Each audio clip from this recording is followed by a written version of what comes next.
Και τις προάλλες. Ποιος έδωσε, ποιος βρήκατε και πώς βρήκατε, ποιος έδωσε την εντολή? Είναι συγκλονιστικό, πρέπει να μας το πείτε. Εγώ έστειλα ένα εξώδικο στον κύριο Αγοραστό, γιατί είχα μάθει ότι εκείνος έκανε εκτέλεσε τέλος πάντων αυτό το μπάζωμα, και έλαβα μία απάντηση γραπτή ότι εγώ ακολουθούσα εντολές. Και εντολές ήρθαν από τον κύριο Τριαντόπουλο, έγιναν 2 συνεδριάσεις και μου δόθηκε αυτή η εντολή.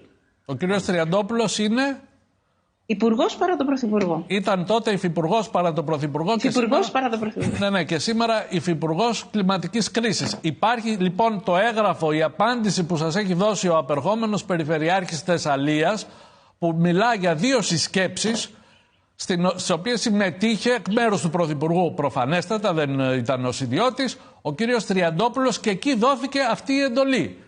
Μάλιστα, και αυτό το έγγραφο υπάρχει στη δικαιοσύνη και δεν έχει γίνει τίποτε. Τίποτε.